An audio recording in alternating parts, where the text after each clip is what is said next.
Guys, स्वागत है आप सभी का एक नए दिन में, नई वीडियो में और नए ब्लॉग में। और ये आए हैं इंडिया से अभी रिसेंटली डोंकी के रूट से।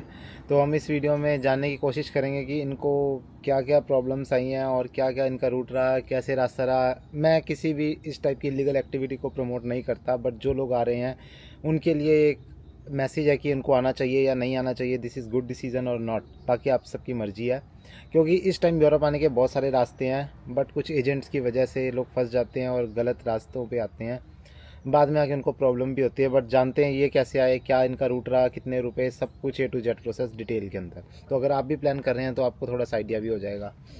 सो अब आप हमको बताएं कि आप स्टार्टिंग से आपका कैसे सफ़र ये स्टार्ट हुआ जीरो से, और जर्मन आने तक आपको क्या क्या प्रॉब्लम का सामना करना है, कितने रुपए लगे, कहाँ का प्रॉब्लम आई, क्या कुछ सब कुछ डिटेल के अंदर।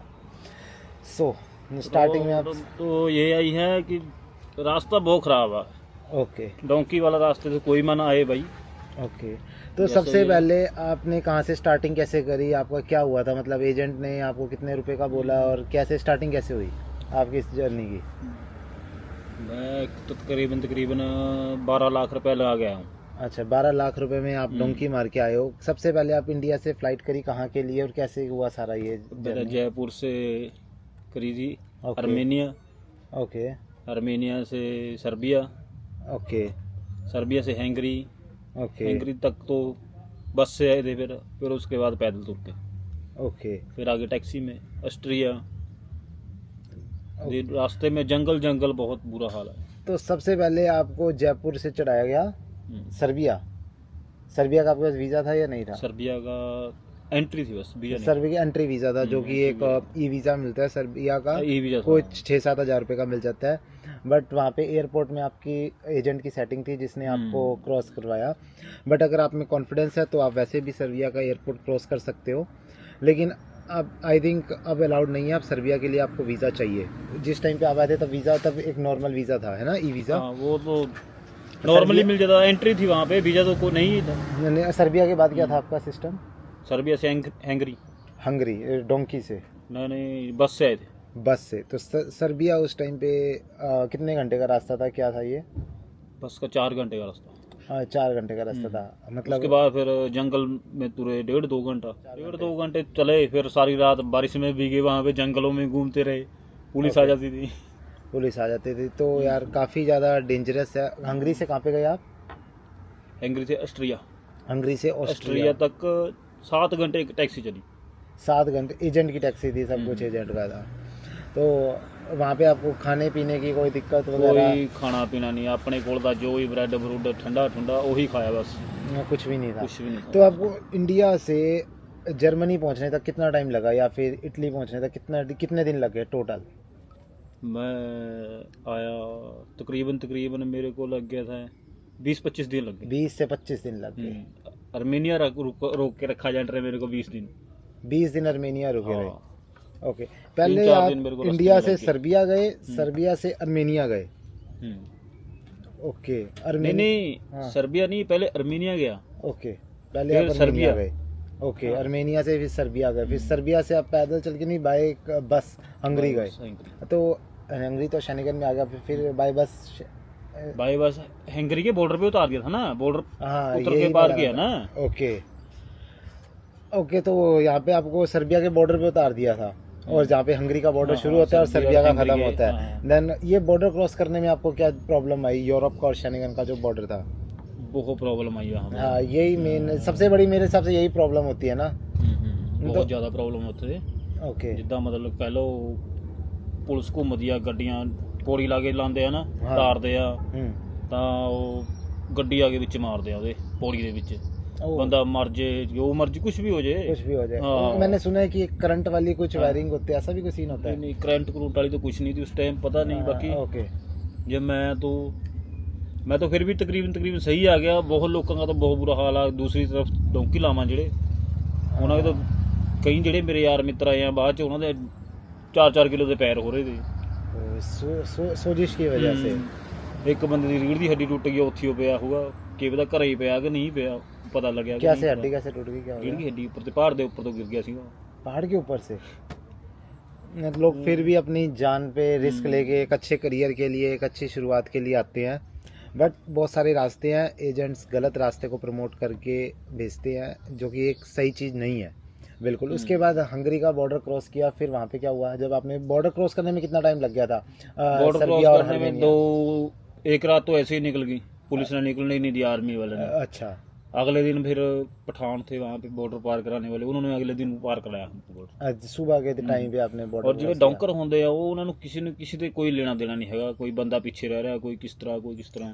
तो जो एजेंट आपको बोलते हैं कि नहीं हमारी गारंटी है कि हम पहुंचा देंगे, तो ऐसा कुछ भी नहीं होता है।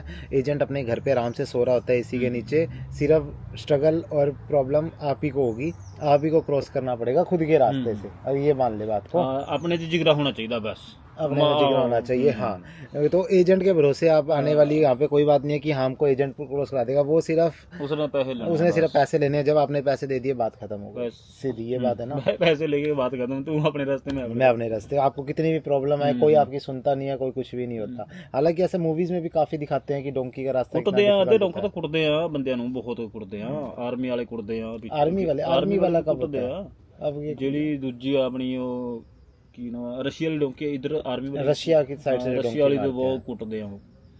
ओके, तो रशिया वाली तो बिल्कुल भी रशिया वाली तो बिल्कुल ना आवा बंदा, कोई भी जी डोंकी भी लानी है किसी ने। हाँ, तो रशिया वाला बिल्कुल बेकार सीन है। कहाँ पे रशियन जो आर्मी है वो कूटती है, या फिर जो डोंकर भी कुटते हैं।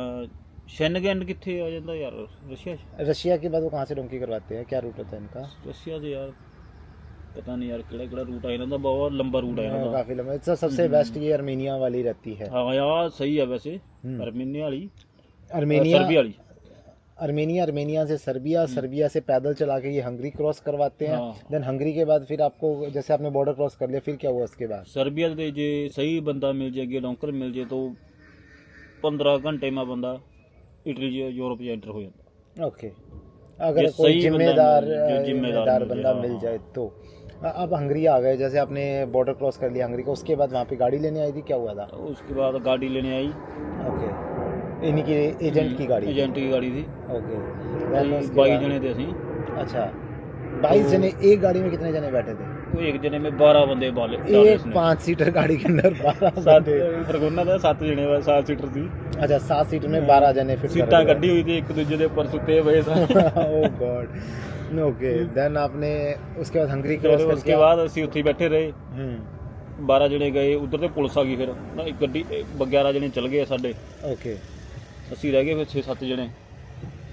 तो ਅਸੀਂ ਸਾਰੀ ਦਿਹਾੜੀ ਉੱਤੇ ਮੀਂਹ 'ਚ ਸੁੱਤੇ ਰਹੇ ਉਧਰ हंगरी के बॉर्डर पे, बारिश के अंदर पूरी रात? पूरी दिहाड़ी। फिर रात निकल गई वहाँ पे। अच्छा, शाम को गाड़ी आई 5-6 बजे। अरे बाप। फिर उसने रात ਨੂੰ ਸਾਨੂੰ 1:30 बजे ਆਸਟਰੀਆ ਤਾਰਤਾ ਸੀਗਾ। ऑस्ट्रिया तार दिया, और ऑस्ट्रिया तार के उनका सारा खत्म हो जाता है। उसके बाद ਅਸੀਂ 1.5 किलोमीटर दूर भज्जे होंगे। फिर आपको 1.5-2 किलोमीटर फिर चलना पड़ा? भज्जे, रेल की पटड़ी। क्यों? ਅੱਗੇ ਆਰਮੀ ਵਾਲੇ ਕੈਂਪ 'ਚ ਗਏ, ਫਿਰ ਆਰਮੀ ਮਿਲ ਗਈ ਸਾਨੂੰ ਉੱਥੇ, ਉਹ ਫੜ ਕੇ ਸਾਨੂੰ ਲੈ ਕੇ ਕੈਂਪ 'ਚ। ਫਿਰ ऑस्ट्रिया के कैंप में ले गए? कैंप में। ओके, फिर ਉਹਨਾਂ ਨੇ ਸਾਨੂੰ ਰੱਖਿਆ ਇੱਕ ਰਾਤ। देन उसके बाद वहाँ पे अगले दिन उन्होंने शाम ਨੂੰ ਛੱਡਿਆ ਸਾਨੂੰ। ਫਿਰ असाइलम कराई कुछ वहाँ पे आपको? उन्होंने पेपर वर्क कराया, अगले दिन ਛੱਡਿਆ ਉਹਨਾਂ ਨੇ। ਤਾਂ उसके क्या बोला कि आप कहीं मर्जी जाओ, या क्या बोला? कैंप उन्होंने ਸਾਨੂੰ कैंप ਦੀ ਉਹ ਦੇਤੀ, स्लिप देती कि आप ऑस्ट्रिया के असाइलम कैंप में चले जाओ। कैंप में चल जाओ। ਉਹਨਾਂ ਸਟੇਸ਼ਨ ਤੇ ਤਾਰਿਆ ਸਾਨੂੰ। अच्छा, मैं ਆਪਣੀ ਉੱਥੇ ਤੋਂ टिकट कराई, मैं इटली निकल गया। फिर इटली को चले गए, मतलब शेनेगन के अंदर आने के बाद आपको कोई दिक्कत नहीं हुई? उसके बाद आपकी असली जर्नी कब शुरू हुई स्ट्रगल की? उसके बाद आप पहुंच गए इटली के बॉर्डर पे, मतलब इटली पहुंच गए? इटली पहुंच गया। फिर उसके बाद तो इटली रुके, फिर मैं 5-6 महीने। 5-6 महीने इटली रुके। तो इटली में क्या काम था, कैसा था? पेपरों के साथ दिक्कत हुई? नहीं हुई? नहीं था यार, कुछ भी काम नहीं था। ओके, तो फिर 3-4 महीने लगे काम करया। ओके, सरिये ਦਾ ਕੰਮ ਕੀਤਾ ਉੱਥੇ, सरिये का काम किया। उसके बाद फिर आया जर्मन च। उसके बाद जर्मन में? तो इटली में पेपर वगैरह कुछ बने, कुछ हुआ आपका? कुछ भी नहीं हुआ। कुछ भी नहीं हुआ। असाइलम पुलिस ने पकड़ा, कुछ हुआ? कुछ भी नहीं, कुछ उतो कोई पूछगिछ ही नहीं हैगी, कुछ भी नहीं है। फिर जर्मन आके आपने जर्मन ते पहला मैं गया स्विट्जरलैंड। इटली से आप गए स्विट्जरलैंड। ओके, स्विट्जरलैंड तो फिर ਉੱਥੇ ਅਸਾਈਲਮ ਕਹਿ ਰਹੇ ਸੀਗੇ ਆਰਮੀ ਵਾਲੇ ਕਰ ਲੋ, ਕਹਿੰਦਾ स्विट्जरलैंड आर्मी ने पकड़ लिया था। ओके, फिर उन्होंने कहा असाइलम करो स्विट्जरलैंड के अंदर? मैं नहीं किया। ओके, ਉੱਥੇ ਫਿਰ ਸਾਥੀ ਨਾਲ ਸਾਨੂੰ ਕੰਟਰੀ ਆਊਟ ਮਿਲ ਗਿਆ ਦਾ ਵੀ ਕੰਟਰੀ ਆਊਟ ਕਰ उसका कंट्री आउट का लेटर मिल गया आपको? ਅਸੀਂ ਫਿਰ ਉੱਥੇ ਦੇ ਨਿਕਲੇ ਤਾਂ ਜਰਮਨ आ गया मैं। ओके, उसके बाद निकल के आप जर्मन आ फिर गया जर्मन फिर। पहुंचे। फिर जर्मन में लाया। आके फिर आपने यहाँ पे असैलम करवाई। असैलम करवाई, कैंप च रहा मैं और 3 महीने। अभी भी आपको डर है कि कभी भी कंट्री आउट ना भेज दे? सही बात है। तो कुल मिला के पूरा आपका कितना टाइम, 1 साल हो गया आपको इस 1.5 जर्नी साल में हो स्ट्रगल गया। करते हुए? कितना, 1.5 साल? साल 1.5 साल से आप सिर्फ स्ट्रगल कर रहे हो कि ये मेरे डॉक्यूमेंट्स बन जाए या पेपर बन जाए यहाँ पे, और अभी भी कोई उम्मीद नहीं है कि कुछ हो पाएगा नहीं। तो आपको अब क्या लगता है कि जर्मन आने के बाद कि आपका पेपर हो से लीगल वीज़ा लेके आते उसमें ज़्यादा बेनिफिट रहता है? लीगल वीजे बजाना बेनिफिट है, चाहे आपके पास किसी भी कंट्री का वीज़ा हो, आप एक लीगल ਸਾਲ का ਹੀ ਹੁੰਦਾ ਨਾ ਉਹ ਜੋ ਉਹਦਾ ਬੈਨੀਫਿਟ ਬਹੁਤ ਹੋ ਜਾਂਦਾ, उसका बेनिफिट बहुत हो ਬਹੁਤ जाता है। ਬੈਨੀਫਿਟ ਹੋ ਜਾਂਦਾ। ਸਾਲ का भी वीजा ਹੁੰਦਾ, ਅੱਗੇ ਬੰਦਾ ਵਧਾ ਸਕਦਾ ਵੀਜ਼ਾ। आगे बढ़ा सकता है। लेकिन जो Tax एजेंट ये देता है। प्रमोट करते हैं कि आपको कुछ नहीं होगा, आप इलीगल चले जाओ, डोंकी मार के चले जाओ, और हमारे पंजाब हरियाणा के लोग ये गलतियां करते भी हैं, यूजली सारे ही करते हैं कि यार चलो एजेंट ने बोला है, तो एजेंट का इसमें कुछ भी नहीं जाता। प्रॉब्लम आपको होगी। आप ये मत सोचो कि यूरोप आने के बाद आपका कुछ हो जाएगा। सबसे ज़्यादा स्ट्रगल फेस आपका पहुंचने के बाद शुरू होगा, जब आपके पास पेपर नहीं होंगे। यहाँ पे बिना पेपरों के सब आपका यूज़ करते हैं, ठीक है? आप इस बात को बंदा कितना है 100 रुपये दिहाड़ी दे रहा है, उसको 40 रुपये दिहाड़ी भी 30 रुपये दिहाड़ी में काम करना पड़ता है। 30 रुपये दिहाड़ी, और यहाँ पे इतनी महंगाई है कि 30 हज़ारों के अंदर पर डे के हिसाब से आपका कुछ भी नहीं बनता। अगर आप 1200 यूरो कमा रहे हो तो यहाँ पे कुछ भी नहीं है। यहाँ पे कम से कम सैलरी अच्छे स्टैंडर्ड के हिसाब से 2000 से 2500 यूरो के बीच में होनी चाहिए एक बंदे की, क्योंकि आप क्योंकि अपना घर भी नहीं खरीद 400 सकते रुपये हो। ਦਾ ਕਿਰਾਇਆ ਘਰ ਦਾ, ਫਿਰ 300 रुपये खर्चा भी है, 500-600 रुपये टैक्स कट लेंदी है सरकार, 700। उसके बाद आपका मोबाइल का, मोबाइल का आपका इंश्योरेंस 50 का, रुपये आपका हेल्थ का इंश्योरेंस, उसके बाद आप बहुत कुछ कुछ है। घूमोगे, खाओगे, टिकट, ट्रेन की टिकट हो गई। टिकट आप की से कम भी- से कम जर्मनी के अंदर की बात माने तो 800 यूरो का आपका खर्चा हो जाता ज़्यादा है, है, ज़्यादा का हो जाता है। ज़्यादा 1000 रुपये तक खर्चा हो जाता 1000 रुपये तक का खर्चा हो जाता है एक आम बंदे का। आज की 2024 के अंदर ही हम वीडियो बना रहे हैं, 2024 की अगर महंगाई की बात करें तो। हाँ, आज से 5-7 साल पहले जब मैं आया था तब इतना नहीं था, तब 500 रुपये में बात हो जाती थी, बट अब इतनी महंगाई है। और ऊपर से आप डोंकी मार के आ रहे हो, फिर आपको पुर्तगाल के अंदर या आप किसी भी कंट्री में अपने पेपर अप्लाई करते हो, वहाँ पे भी आपको टैक्स पे करना पड़ेगा, टैक्स तो पे करना। देन उसके भी आपको पैसे लगेंगे। मैं तो टैक्स पे करता 300 रुपये महीने का पे करता मैं हूँ 300 रुपये कहाँ पे? पुर्तगाल पुर्तगाल में का। 300 रुपये आप महीने का टैक्स पे कर रहे हो। उसके बाद अपना खा पी रहे हो, कहीं पे रह रहे हो, और सबसे बड़ी प्रॉब्लम आती है कि आपको यहाँ पे घर नहीं मिलता। अगर आप इलीगल आ रहे हो तो कोई भी आपको अपने घर पे नहीं रखेगा। अगर हाँ कोई अपना देसी बंदा है तो वो रख लेता है, फिर भी ब्लैक के अंदर, जहाँ पे आपकी कोई रजिस्ट्रेशन नहीं है, कुछ भी नहीं है, आपको वो कभी भी निकाल सकता है, आपका यूज़ कर सकता है। कि कभी भी निकलो, कभी भी रेंट बढ़ाओ, बहुत प्रॉब्लम होती है। लेकिन यही अगर पेपर हैं तो आपको सारे कोई रख लेंगे, हर जगह आपका वेलकम है। तो अब आप पब्लिक को क्या कहना चाहोगे कि डोंकी रूट से आना चाहिए, नहीं आना चाहिए? आपका क्या रिकमेंडेशन है? अगर 10 में से कितने %? में तो नहीं आना चाहिए भाई। ये बंदा डोंकी जर्मन बनाओ। में आ चुका है, इसके साथ इतने बंदे हैं, इसको इतना एक्सपीरियंस है, इसलिए मैंने कहा इसका आज इंटरव्यू लेते हैं। डोंकी में मत आओ। बड़े भाई, अगर वीजा मिल रहा है तो सीधे आओ, हाँ, वरना अपना इंडिया काम करो। इंडिया काम करो, इंडिया बढ़िया। जितने इंडिया पैसे बढ़िया आप है। डोंकी मार के यहाँ पे स्ट्रगल करोगे, इतना आप अगर इंडिया में स्ट्रगल कर लोगे तो आप बेटर रहोगे। यहाँ पे आप वर्क वीज़ा पे आ जाओ, बाकी स्टडी वीज़ा पे आ जाओ, किसी ये भी भी वीज़ा नहीं पे है कि लोग सोचते हैं कि बाहर आप तो बाहर चले गए, हम कोई बोल रहे यही रहे। हाँ। हम वो भी नहीं कहते भाई, आओ। आओ जी सद क्या, वो तुम्हारी मर्जी है, कोई बात नहीं। बाद में आगे उड़े आगे पता लगता भी की चलता पे। असली जिंदगी पहुंचने असली के बाद जिंदगी उरे शुरू पता होती लगता है। हाँ, जब आप दिल्ली कि का कुछ एयरपोर्ट धक्के छोड़ खाते हैं कि दोगे कुछ उसके बाद नहीं। आपको पता लगेगा। हाँ, बहुत कुछ देखना पैंदा उरे भी आगे। इधर आगे अभी तो लोग सोचते हैं कि एक बार हम पहुंच गए, लाइफ सेटल हो जाएगी, हमको सामने वाला होता है। यहाँ पे ऐसा कुछ भी नहीं है, आपको अपनी मेहनत खुद करनी पड़ेगी। लोग 2-2 महीने के तो अपने कई बारी पैसे भी नहीं देते। हाँ, मेरा यार मित्र है कल ਉੱਥੇ ਫਗਵਾੜੇ ਦਾ, ਉਹਦਾ 5 ਲੱਖ रुपया नहीं देता है, 2 महीने की तनख्वाह नहीं देती। हाँ, आप कुछ कर भी नहीं सकते ना, इंडिया आप लीगल का एक्शन कर 2-3 सकते जगह हो। पैसा मर गया उसका, पैसे नहीं देते यार बंदे।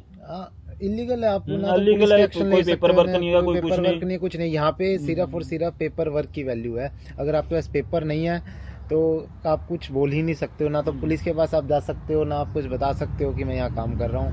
और यहाँ पे सब यूज़ करने वाले मिलते हैं। तो उन सब चीज़ों से बचने के लिए एजेंट की बातों में मत आओ, अपने लीगल वे से जो भी यूरोप आने का रास्ता है उससे आओ, चाहे आपको भावे 6 महीने ज़्यादा लग जाए, कोई दिक्कत नहीं है। अब इनको अब पुर्तगाल के पेपर कब बनेंगे, आज 2 साल बाद, 2.5 साल के बाद, उसके बाद ही अपनी फैमिली से मिल पाएंगे, उससे पहले आप मिल भी नहीं पाओगे। तब तक सिर्फ स्ट्रगल है इनका, और वो भी अभी पता नहीं पेपर के लिए कितना और स्ट्रगल बाकी है, कितना पैसा भी देना पड़ेगा अभी और। तो आई होप आपको सब समझ में आ गया होगा कि आपको क्या करना है। आपको अपने वीज़ा के साथ आना चाहिए, बिना वीज़ा के साथ आना चाहिए। बट मैं कोई भी इलीगल डोंकी प्रमोट नहीं करूँगा, क्योंकि आप कोई भी रास्ते में अगर कोई आपको बोलें तब भी इसको जूर से सत श्री अकाल बोल दो कि जी नहीं, हम वीज़ा के थ्रू ही आएंगे। आज के टाइम यूरोप के वीज़े मिल रहे हैं, बट ज़रूरत है आपको एक अच्छे एजेंट की, एक अच्छे कंसल्टेंट की कह सकते हैं, जो आपको सही गाइड करे। कोई भी ऐसे जिनको रूट नहीं पता उनके चक्करों में मत पड़ो। ठीक है, तो मिलते हैं नेक्स्ट वीडियो में, तब तक के लिए खुदा हाफिज़, सत श्री अकाल, आदाब।